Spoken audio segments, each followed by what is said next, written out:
परिचय। विजेंद्र मेहरा, सीटू प्रदेशाध्यक्ष। आज के जो ये प्रदर्शन डीसी ऑफिस शिमला के बाहर हम कर रहे हैं,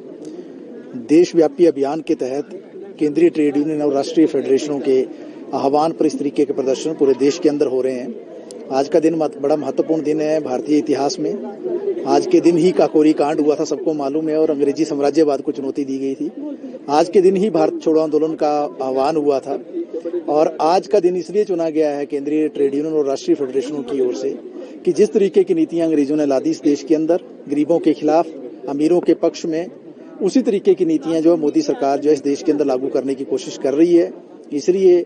सभी यूनियन और फेडरेशन ने ये भी नारा दिया है कि मोदी गद्दी छोड़ो, क्योंकि हम देख रहे हैं कि पिछले 9 वर्षों के अंदर जिस तरीके से केंद्र की मोदी सरकार आगे बढ़ी है,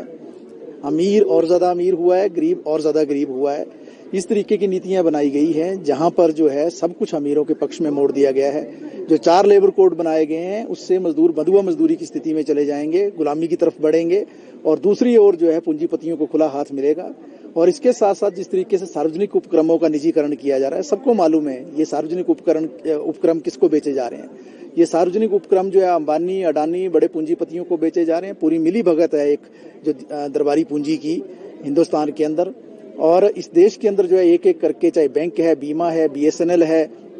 चाहे दूसरे क्षेत्र हैं जो सार्वजनिक क्षेत्र हैं, उनको एक एक करके कौड़ियों के भाव बेचा जा रहा है, नेशनल मोनेटाइजेशन पाइपलाइन के माध्यम से भी और अन्यथा भी। इसके साथ जो पूरे देश के अंदर मजदूर मांग कर रहे हैं कि जो जस्टिस माथुर की जो रिकमेंडेशंस थी 7वें वेतन आयोग में, और सुप्रीम कोर्ट का जो 1992 का जो निर्णय था, और जो भारतीय श्रम सम्मेलन का जो निर्णय था, उसके अनुसार 26,000 रुपया वेतन जो है मजदूरों का बनता है, तो वो वेतन जो है मजदूरों को मिले। और इसी के साथ जो महंगाई जिस रूप में हमारे देश के अंदर बढ़ रही है, उस महंगाई पर अंकुश लगाने के लिए सरकार की ओर से कोई कदम नहीं है, बल्कि उल्टा जो है सरकार इस महंगाई को जानबूझकर जो है बढ़ाने की साजिश रच रही है। हिमाचल प्रदेश की अगर हम बात करेंगे तो यहाँ की जो प्रदेश सरकार है वो भी लगातार जो है केंद्र सरकार की नीतियों का ही अनुसरण कर रही है। आपने देखा अभी 4 दिन पहले जिस तरीके से आउटसोर्स के जो 3 कर्मचारी हैं NHM के, उनको जो है निकाल दिया गया नौकरी से बिना कारण से, बिना किसी नोटिस के। और ये भी हमने देखा है पिछले 6 महीनों के अंदर कि लगभग जो है 2000 कर्मचारी जो आउटसोर्स के हैं IPH में और दूसरे महकमों में जो है उनकी छटनी कर दी गई है।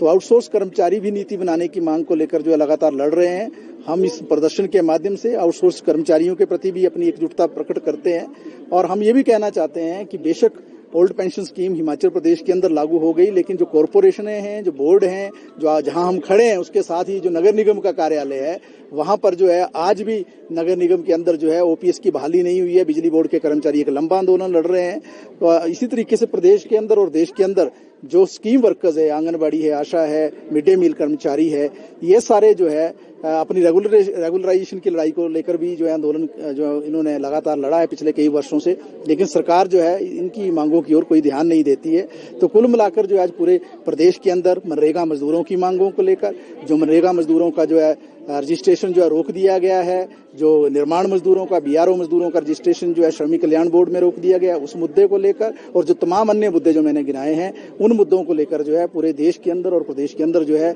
विभिन्न केंद्रीय ट्रेड यूनियन है, जिसमें सीटू है, इंटक है, और इसके साथ साथ एटक है, और इसी के साथ जो राष्ट्रीय फेडरेशन है हमारी, जो LIC की हमारी यूनियन है, बैंकों की जो यूनियन है, BSNL की यूनियन है, दूसरी तमाम यूनियन जो है वो एकजुट होकर जो है मोदी सरकार की नीतियों के खिलाफ जो है आंदोलन कर रही है।